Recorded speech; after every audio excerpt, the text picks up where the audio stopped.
사제총으로 아들을 쏴 숨지게 하고요. 또 자신의 집에는 10여 개의 시한폭탄을 설치해놨던 60대 A씨가 어제 구속됐습니다.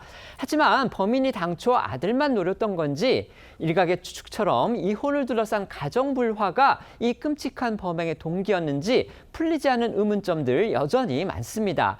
이런 상황에서 피해자, 그러니까 이 아들의 유족이 범행 당시의 상황, 또 피해자와 피의자의 신병 상황 등에 대해서 소상한 입장을 밝히고 나서서 주목됩니다.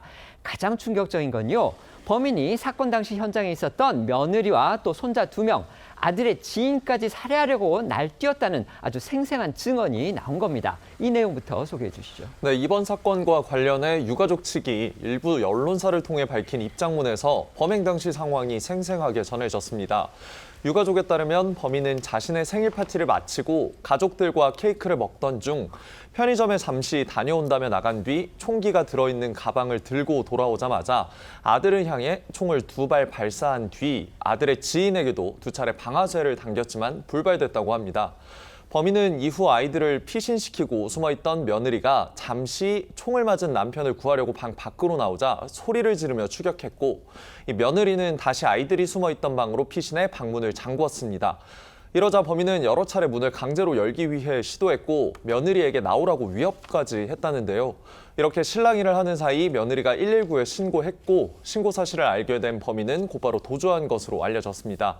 유족은 이런 정황에 비춰 피의자는 피해자인 아들뿐만 아니라 그 자리에 있던 모두를 대상으로 무차별적인 살인을 계획하고 이를 실행했지만 총기의 문제로 미수에 그친 것으로 판단된다고 했습니다. 유족의 이런 입장문은요, 내용을 비춰보면 이 현장에 있던 며느리와 지인의 증언을 토대로 해서 만들어진 것으로 보입니다.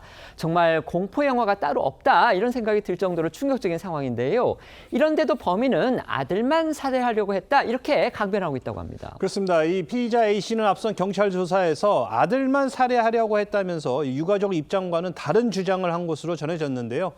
경찰은 현장에 있던 유가족과 또 이 동석자를 상대로 이 추가 조사를 벌인 뒤 실제로 범인이 아들 외에 추가 살인을 시도했는지 등을 검증할 계획입니다. 유가족 측은 입장문에서 범행 동기와 관련해서는요, 이혼으로 인한 가정불화 이 보도를 강하게 부인했습니다. 그러면서 피의자와 전 부인 그리고 피해자인 아들 사이에 얽히고 설킨 민감한 개인 가정사까지 공개했습니다.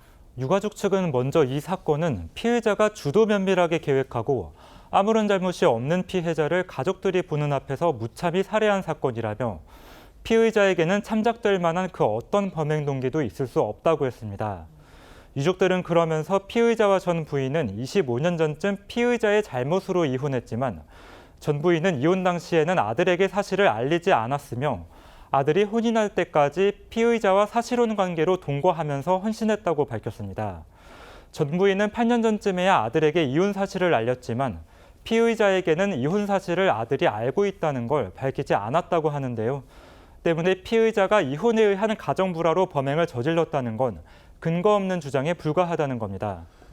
또 유가족 측은요, 이 피의자의 신상 공개를 반대한다는 뜻도 전했습니다. 이 공개된 피의자의 신상 정보로 피해자의 유족에 대한 2차 피해가 우려된다면서 특히 나이가 어린 피해자의 자녀가 이 잔혹한 범행을 직접 목격했고 또 피의자의 얼굴을 알고 있는 상황에서 이 신상 공개가 될 경우 어린 자녀들에게도 2차 피해를 유발할 수 있다 이렇게 우려했습니다. 피의자의 전 부인, 그러니까 피해자, 살해당한 그 아들의 어머니죠. 그 부인이 국내외에 다수의 점포를 갖고 있는 유명 에스테틱, 그러니까 피부 미용 업체의 대표라는 사실 알려져 있습니다. 온라인상에서는 이미 이 업체의 이름이 거론되고 있는데요. 해당 업체 측에서도요, 이번 사건과 관련해서 억측을 자제해달라는 입장을 내놨습니다. 네, 해당 업체는 홈페이지에 입장문을 올려 이번 사고는 당사 임직원 개인과 관련한 사안으로서 당사의 업무 활동 및 운영과는 무관하다며 피의자는 당사의 주주나 임직원이 아니며 당사의 경영 활동과 전혀 무관하다고 밝혔습니다.